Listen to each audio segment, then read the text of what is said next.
Shalom, salam jumpa kembali di channel Teologi Awam. Belajar firman Tuhan tanpa sekat denominasi. Sekarang kita mau membahas soal bagaimana cara mengerti firman Tuhan dengan baik dan benar saat kita bersaat teduh sendiri, atau saat kita membaca firman sendiri. Memang yang paling gampang itu dengan menggunakan panduan seperti renungan harian. Beberapa gereja sudah bikin panduan renungan harian sendiri, atau kita bisa cari yang umum seperti renungan harian atau di online renunganharian.net. Ya. Awal kita nggak ngerti itu wajar, boleh. Tapi yang pasti firman Tuhan, apa yang kita dengar, apa yang tertanam di dalam hati kita akan tumbuh suatu saat nanti. Yang nyiram ya Roh Kudus. Jadi memang harus satu paket. Belajar firman Tuhan, undang Roh Kudus masuk dalam hati kita. Kalau kita rajin membaca firman, nanti pelan-pelan Roh Kudus akan mengajar kita. Bisa jadi suatu hari tiba-tiba, ternyata tentang ini toh firman yang saya baca beberapa hari yang lalu atau seminggu yang lalu, untuk mempersiapkan kita menghadapi suatu saat dalam hidup kita yang kita nggak tahu kapan. Kadang kita baca firman cocok dengan apa yang kita hadapi saat itu. Yang pasti apapun yang kita baca itu tidak akan pernah hilang sia-sia. Kita tidak usah merasa minder kalau nggak ngerti firman Tuhan di awal-awal kita belajar, di awal kita mengisikan waktu untuk membaca firman. Nah memang semua orang mengalami hal itu. Bahkan ada yang di awal-awal menyisikan waktu itu membaca firman itu ngantuk. Di awal-awal kayak berat. Ya. Itu memang sudah biasa, namanya juga membiasakan diri dengan hal yang baru. Asal setiap kita menyediakan waktu, kita mengundang Roh Kudus, mengundang Tuhan untuk mengajari kita. Ya. Karena firman Tuhan itu meskipun kita sering baca kayak di perjanjian baru, kita yang sering baca Matius, Lukas, selama yang sudah umur puluhan tahun, kita ketemu ayat ini lagi. Padahal mungkin bulan lalu atau beberapa bulan lalu kita ketemu ayat ini lagi. Tetapi rasanya beda. Tapi isinya bisa berbeda saat beberapa bulan yang lalu sama sekarang. Meskipun ayatnya sama, situasinya berbeda, itu bisa terdengar berbeda di dalam hati kita. Tapi yang pasti lama-kelamaan kita akan mengerti isi Alkitab itu, isi hati Tuhan itu, apa aja yang dibahas itu rangkumannya ada. Nanti kita bisa merangkum sendiri. Tuh. Karena apa? Kita membiasakan diri untuk membaca firman, mengisikan firman itu, pikiran kita akan tertuju kepada Tuhan. Tidak sempat mikir yang lain. Tidak mau mikir yang lain. Sama kayak kalau kita sedang jatuh cinta pada seseorang, pada seorang cewek atau seorang cowok. Buat yang cewek, pikiran kita nggak akan kemana-mana. Setiap hari WA terus, setiap hari kalau bisa telepon terus, nggak putus-putus. Kalau bisa setiap hari ketemu dia terus, nempel terus kayak perangko.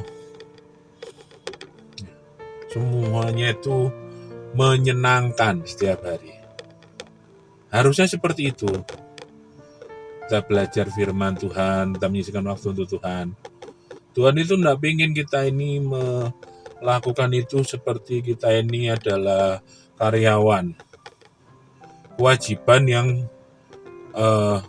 memaksa karena dibayar.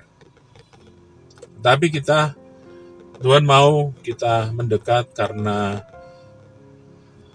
cinta, karena kebutuhan akan cinta Tuhan. Tuhan juga merindukan cinta kita. Tuhan mau timbal balik. Tuhan tidak mau mendekat hanya karena ingin berkatnya, mendekat hanya karena ingin butuh sesuatu, karena ingin bantuan Tuhan, karena lagi sakit. Tuhan tidak mau hanya itu. Tuhan mau kita belajar mendekat padanya untuk karena cinta. Seperti Daud, bahkan saya menulis lebih baik 1 hari di pelataranmu daripada 1000 hari di tempat lain. Artinya, tidak mau yang lain. Itu bahasa simpelnya, ku tak akan mau yang lain, hanya kau. Kalau orang cinta-cintaan ya. Jadi tidak seribet yang kita bayangkan. Nanti siapa yang kita belajar dengan Tuhan, ngumpul bareng luar, itu siapa yang khotbah? Ya tidak ada perlu khotbah. Kalau perlu ya masing-masing sharing apa yang didapat. Baca renungan untuk menuntun kita kalau kita nggak ngerti, blank sama sekali. Ya, penulis renungan akan memberikan kita tuntunan, tetapi kita juga harus mencari apa yang kita dapatkan dari firman yang kita baca. Kalau pas sama dengan renungan, ya puji Tuhan. Kalau enggak, kita dapat yang lain, ya lebih puji Tuhan lagi. Yang harus kita lakukan adalah sebagai seorang percaya itu mengalami Tuhan. Mengalami kasih karunia Tuhan, bukan cuma teori pendeta, pengalaman pendeta, hamba Tuhan. Tuhan manggil mereka itu agar kita mencontoh mereka. Bukannya terus ya mereka yang bisa, kita ndak usah. Jadi seperti itu saudara. Baca firman itu tidak usah takut. Roh Kudus yang akan memberikan pengertian. Kalau hari ini nggak ngerti, tidak apa-apa. Yang penting apa? Kita sudah berjumpa, menyisihkan waktu untuk Tuhan. Ya, mikiri Tuhan.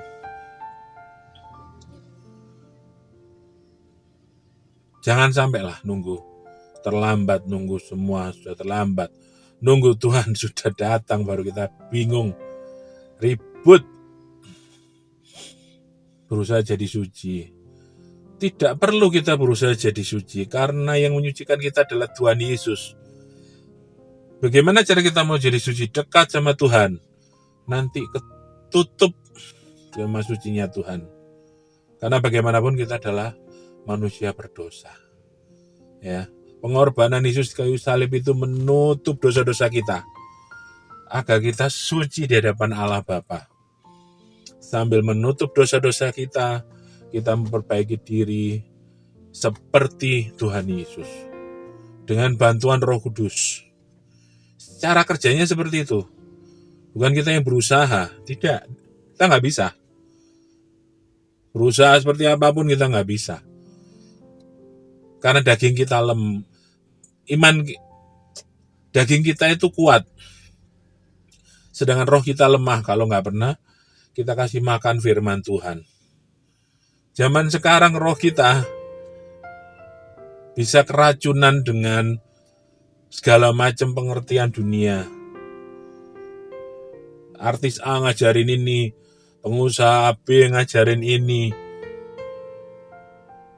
artis C yang sekaligus ante-ante iblis ngajarin ini. Kita nggak tahu, kita makan aja semua. Sampai kita keracunan dan jauh dari Tuhan.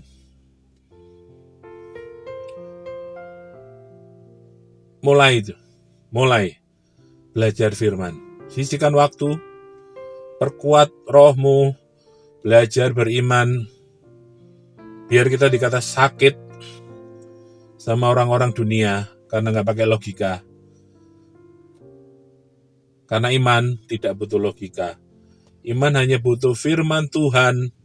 Iman hanya butuh pendengaran tentang firman Tuhan. Ya. Segeralah saudara. Sisihkan waktu untuk belajar. Karena Tuhan sudah menanti saudara begitu lama. Karena Tuhan sudah menanti saudara setiap hari.